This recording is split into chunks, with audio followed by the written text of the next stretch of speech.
Salam sejahtera yang diberkati Tuhan. Saudara-saudara, kita patut mengucap syukur di pagi hari ini tanggal 17 Agustus oleh karena kasih karunia Allah yang berkenan kepada kita untuk menikmati kasih karunia Allah. Sebelum kita mendengar firman Tuhan, mari kita berdoa. Ya Tuhan Allah, kami bersyukur atas segala rahmat-Mu pagi ini. Kami boleh menikmati hidangan pagi oleh karena kasih karunia Tuhan. Dan saatnya kami akan merenungkan firman-Mu dengan kuasa Roh Kudus. Tolonglah kami Tuhan sehingga kami mengerti firman-Mu dengan baik. Ampuni kami demi Kristus Yesus kami berdoa. Amin. Bacaan firman Tuhan 1 Raja-Raja pasal 4 ayat 22 sampai 34. Ibu bapak saudara-saudara silahkan baca ayat 22 sampai 34 setelah renungan ini. Namun saya akan mengambilkan penekanan ayat 29 sampai 30.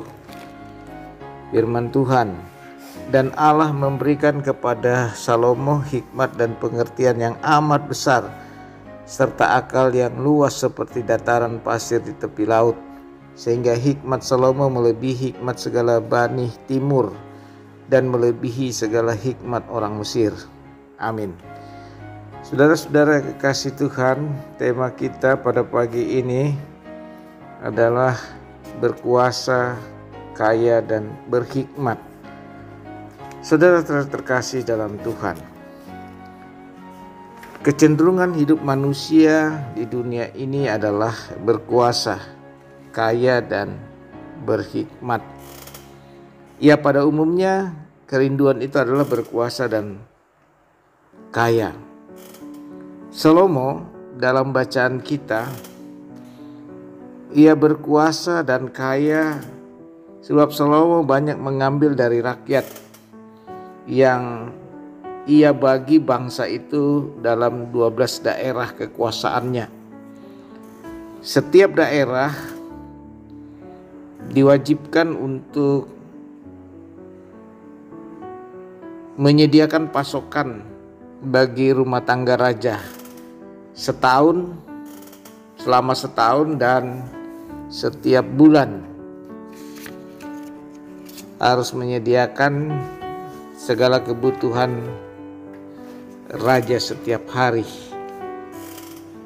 Hal ini menyulitkan rakyat memenuhi persyaratan tersebut. Itu dalam 1 Raja-Raja 12 ayat 4. Nah, saudara-saudaraku yang kekasih, jika kita membaca ayat 20 sebelum bacaan ini, menggambarkan bangsa Israel ini yang dipimpin oleh Salomo makmur, tetapi bukan makmur dari segi jasmani, tapi dari segi rohani bangsa ini kurang.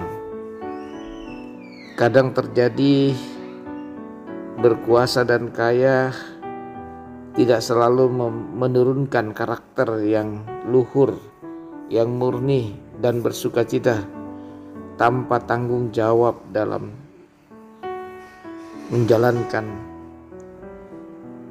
penyelenggaraan pemerintahan, dan ini akan menuju kehancuran bagi Salomo.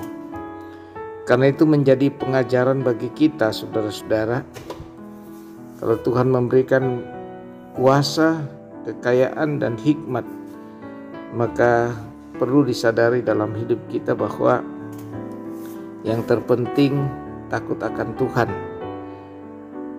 Karena itu saudara-saudara yang kekasih dalam Tuhan, untuk kita sekarang ini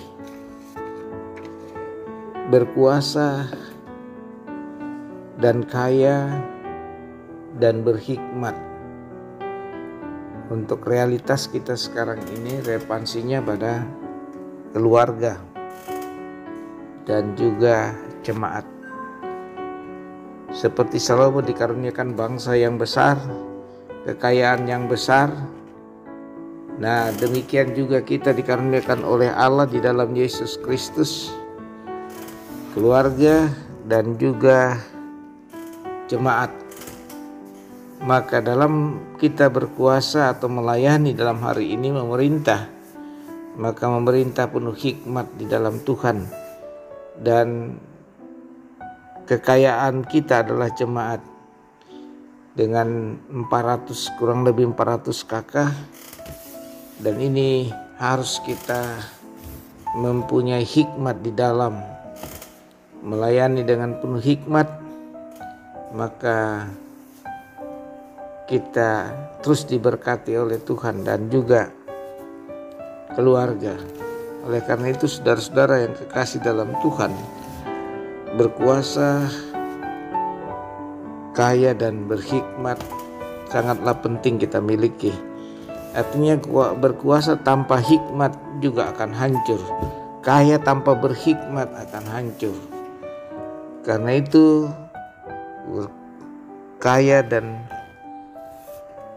berkuasa, berhikmat dengan arti atau dalam arti takut akan Tuhan. Jadi kalau kita kaya, kita takut akan Tuhan. Kita berkuasa juga takut akan Tuhan. Disitulah hikmat kita sebagai orang percaya. Yesus Kristus telah mengaruniakan kekayaan sorgawi di dalam Efesus pasal 1 ayat 3. Oleh anugerah Allah, kasih karunia Allah di dalam Yesus Kristus menganugerahkan kita berkat rohani dari sorga. Nah, karena itu kekayaan bagi kita yang percaya, diselamatkan, diampuni, dikaruniakan hidup yang kekal. Ini kekayaan kita yang melebihi hikmat duniawi. Oleh karena itu mari Tuhan kita sudah bersama Tuhan, kita takut akan Tuhan dalam menikmati persekutuan di dalam Tuhan. Terpujilah Tuhan yang menyertai kita pagi ini. Adalah hikmat kita dan kekayaan kita adalah bangun pagi, menikmati sarapan, dan itu satu kekayaan yang luar biasa. Dan ketika kita bekerja, kita diberi kuasa untuk meraih berkat Tuhan. Karena itu juga harus berhikmat di dalamnya, dalam bekerja dan dalam segala hal. Terpujilah Kristus. Amin. Mari kita berdoa. Ya Tuhan, tuntunlah kami sepanjang hari ini, baik yang bersuka cita maupun yang dalam pergumulan, yang beruntung. Biarlah selalu yang belum beruntung Tuhan memberkati, memberikan kekuatan iman, sehingga kami menjalani hidup hari ini karena Tuhan sebagai satu kekayaan hidup hari ini dan kekuasaan yang Tuhan anugerahkan hari ini untuk mengelola berkat Tuhan. Ampuni kami demi Kristus, kami berdoa. Amin. Terimalah berkat Tuhan. Tuhan memberkati engkau dan melindungi engkau. Tuhan menyinari engkau dengan wajahnya dan memberi engkau kasih karunia. Tuhan menghadapkan wajahnya kepadamu dan memberi engkau damai sejahtera. Amin.